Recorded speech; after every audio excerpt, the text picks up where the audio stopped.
आपके 10 साल बाद का भविष्य मैं आपको बताता हूँ, 10 ईयर लेटर क्या होने वाला है। आप में से कुछ लोग ऐसे होंगे जो जीवन में बहुत सफल हो जाएंगे, है ना, जो बहुत अच्छे कैरियर में सफल होंगे। कोई IAS ऑफिसर होगा, कोई बड़ा उद्योगपति हो सकता है, कोई बड़ा इंजीनियर होगा, डॉक्टर होगा। लोग उसके बारे में बोलेंगे, है ना, कि ये मेरे पड़ोस में रहता था, आज देखो क्या बन गया है, ये लड़की तो मेरी क्लास में थी, आज कहाँ पहुंच गई है। आपके माता पिता आपके ऊपर गर्व करेंगे, आप अपने ऊपर गर्व करेंगे, आपका जीवन बहुत खुशहाल होगा, बहुत समृद्ध होगा, ना पैसे की कमी होगी, ना किसी चीज की, नेम फेम हर चीज आपके पास में होगी। या तो आप ऐसे होने वाले हैं, या फिर क्या होगा कि 10 साल बाद भी आप स्ट्रगल कर रहे होंगे छोटी मोटी नौकरी के लिए, किसी तरह जीवन का किसी तरह काम चलता रहे, कोई आपको जानता नहीं है, आप लोगों के पीछे जा रहे होंगे, है ना। पहले वाले केस में तो क्या है, लोग आपको फॉलो करेंगे, आपका टाइम मिल जाए थोड़ी देर, जो सफल होता है लोग उसके पीछे फॉलो करते हैं उसको, है ना, और जो सफल नहीं होता वो सबको फॉलो करता है। तो पहला केस अच्छा है या दूसरा? हमें कैसा बनना है, पहला वाला बनना है या दूसरा वाला बनना है? रेज योर हैंड जिनको पहला वाला बनना है। तो पहला वाला बनना है, मतलब अपने को जबरदस्त रूप से 10 साल बाद हम बड़े सफल होंगे ना, लोग हमको जानते होंगे, काफी लोग जानते होंगे, बोले यार ये बहुत बड़ी चीज है। तो इसके लिए मैं आपको 4-5 टिप्स देता हूं, उस टिप्स को अपने को बहुत ध्यान से सुनना है, उसको फॉलो करना है। पहली बात तो सफलता के लिए आपके पास एक चीज होनी चाहिए, उसका नाम है गोल। क्या नाम है? आप में से कितने लोगों को पता है कि आपकी लाइफ का क्या गोल है, क्या लक्ष्य है? Raise your hands. आपके कैरियर का क्या गोल है? आज घर पे जाने के बाद में समय देना, सोचना कि आपके कैरियर का क्या गोल है, आपकी लाइफ का क्या गोल है। जिसकी लाइफ का कोई गोल नहीं है वो जीवन में कभी भी सफल नहीं हो सकता। आपकी सफलता के लिए जरूरी है कि आपके पास गोल होना चाहिए, लक्ष्य होना चाहिए, आपके पास सपने होने चाहिए। अगर आपके पास लक्ष्य नहीं है, सपने नहीं है, तो आप अलग अलग डायरेक्शन में बढ़ते रहोगे आगे। तो बोलेंगे आई हैव गोल्स, रिपीट करेंगे, आई हैव गोल्स, बोलेंगे आई हैव गोल्स।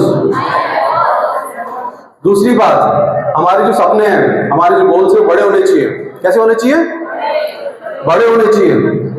आपके गोल्स, आपके सपने छोटे होंगे तो आपकी सफलता भी क्या होगी? आपके गोल्स बड़े होंगे, आपके ड्रीम्स बड़े होंगे तो आपकी सफलता कैसी होगी? तो कभी भी छोटे सपने नहीं देखना है, बिग ड्रीम्स, बड़े सपने, है ना। तो बोलेंगे आई हैव बिग ड्रीम्स, जोर से बोलो, कॉन्फिडेंस के साथ में, I have big dreams, I have goals, I have big dreams. अब बात यह आएगी कि तुम्हारे मन में बहुत सारे डर है, हर व्यक्ति के मन में, हर लड़की हर लड़का, तुम्हारे मन में बहुत सारे आशंकाएं, बहुत सारे डर है कि नहीं है? तुमको लगता है कि मैंने आज तक तो कुछ किया नहीं है, मैंने क्लास में भी ज्यादा नंबर नहीं आ रहे, मेरे को ये समझ में भी नहीं आता, मैथ्स भी नहीं आती मुझे समझ में, साइंस भी नहीं आ रही है, मैं पता नहीं कर पाऊंगी नहीं कर पाऊंगी, मैं पता नहीं ये कर सकता हूँ नहीं कर सकता हूँ, मुझसे नहीं होगा। ये सारे डर हैं तुम्हारे दिमाग में, ये सारी आशंकाएं हैं, सबके दिमाग में बहुत सारे डर हैं, बहुत सारी आशंकाएं है ना। तो इस डर के ऊपर काबू पाना है। आपकी जो भी चीजें, जो भी थॉट्स आपको जो रोक रहे हैं, आपके जो भी थॉट्स आपको रोकते हैं, जो आपके भीतर से ऐसी आवाज आती है कि मेरे पास सपोर्ट नहीं है, मेरे पेरेंट्स के पास ज्यादा पैसा नहीं है, मुझे पढ़ाने वाला कोई नहीं है, गाइडेंस देने वाला कोई नहीं, ये सारे डर हैं।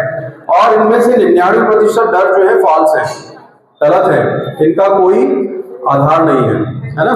ये सिर्फ हमारी मन के ऊपर है, हम मन में ऐसा सोचते हैं, वास्तव में ऐसा नहीं है। तो जब हमारे सपने हमारे डर से बड़े होंगे तो हम होंगे सफल, और जब हमारे डर हमसे, हमारे सपनों से बड़े होंगे तो क्या होगा? क्या होगा? असफल। तो अपने जितने भी डर हैं उनको निकाल दो। बोलेंगे आई एम फियरलेस, जोर से बोलो, I am fearless, I am fearless.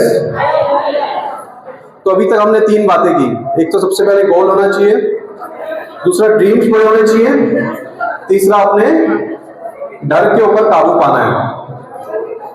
चौथा पॉइंट है कंफर्ट जोन। कंफर्ट जोन समझते हो? कंफर्ट जोन मतलब आराम की स्थिति।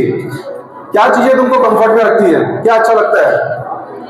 टीवी देखना, मैच देखना, सोशल मीडिया, क्या क्या चीजें तुम कंफर्ट जोन में डालती है?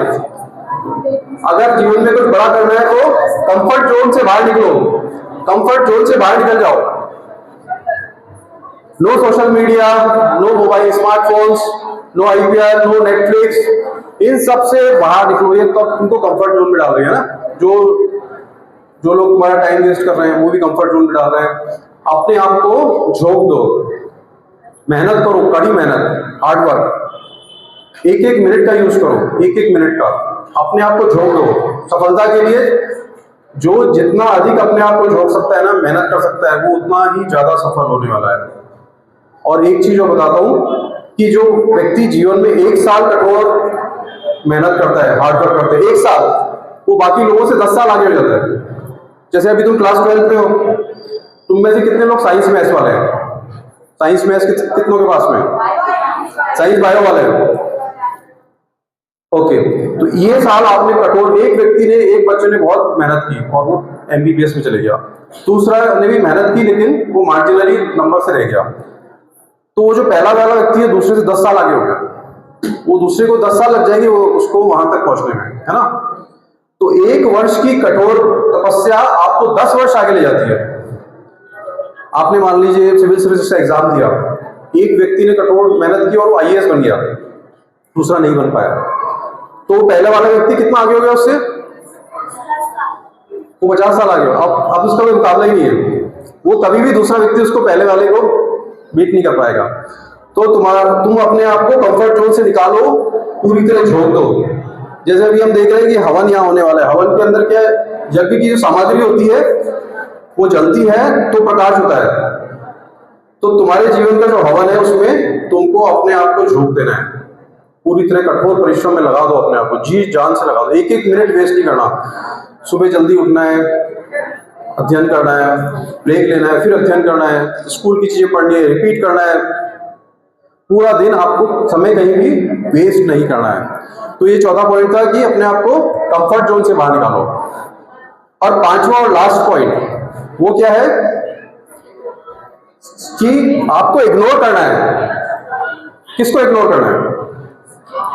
इग्नोर करना है उन सब चीजों को जो आपको आपके ड्रीम्स को पूरा होने से रोकती है। आपके ड्रीम से, मान लो तुम बायो में हो, तुमको डॉक्टर बनना है, अब तुमको क्या चीजें रोक रही है? क्या क्या चीजें हैं? कुछ तो एक्सटर्नल फैक्टर्स हैं, है ना, वो तुमको रोक रहे हैं। कोई दोस्त होगा जो टाइम वेस्ट कर रहा होगा, सोशल मीडिया टाइम वेस्ट कर रहा होगा, है ना, बहुत सारी चीजें। तो उन सबको इग्नोर करना है अपने को। जो चीजें तुमको रोकती है उनको इग्नोर करो। और बहुत सारे लोग भी होंगे जो तुम्हारे ऊपर डाउट करेंगे, होते हैं ना, कोई बोल देता है कि तुम तो कर नहीं सकती, तो उसको इग्नोर करना है। इस कान से सुन के इस कान से बात को निकाल देना है। जाने अनजाने में कई बार हमारे पेरेंट्स, टीचर्स, हमारे पास पड़ोसी हमको ऐसा हमारे दिमाग में डालते हैं कि तुमसे नहीं होने वाला, तुम क्या कर पाओगे। तुम्हारे इंटरनल भी बिलीफ्स होते हैं। तुमको लगता है कि मेरे परिवार में आज तक किसी ने डॉक्टर को बना ली तो मैं भी नहीं बन पाऊंगा। तो ऐसी सारी चीजें इग्नोर करो। जो चीजें तुमको रोक रही हैं तुम्हारे लक्ष्य की ओर जाने से, उन सबको इग्नोर करना है। ठीक है, तो अभी तक 5 बातें हमने की। रिपीट करना चाहेगा कोई? पहला क्या था? लक्ष्य। रिपीट करेंगे, बोलेंगे आई हैव गोल्स। जोर से बोलो, आई हैव गोल्स। दूसरा, हमारे सपने बड़े हैं।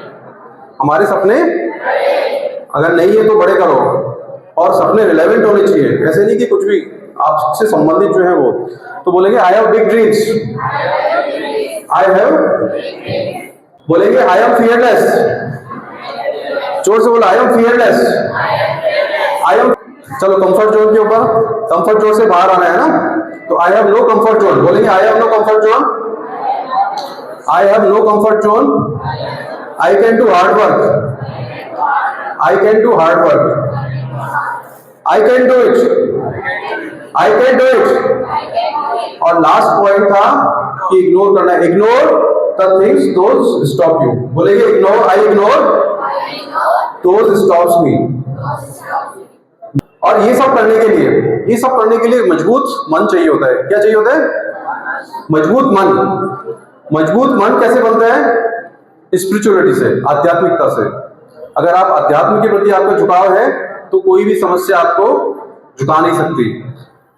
आप तब तक हारते नहीं हो जब तक कि आप खुद हार नहीं मान लेते हो। आप तब तक हारते नहीं हो जब तक कि खुद हार नहीं मान लेते हो। और अध्यात्म वो शक्ति है कि जो आपको इस स्तर तक ले जाएगी कि आपका मन मजबूत रहेगा, किसी भी स्थिति में आप झुकेंगे नहीं।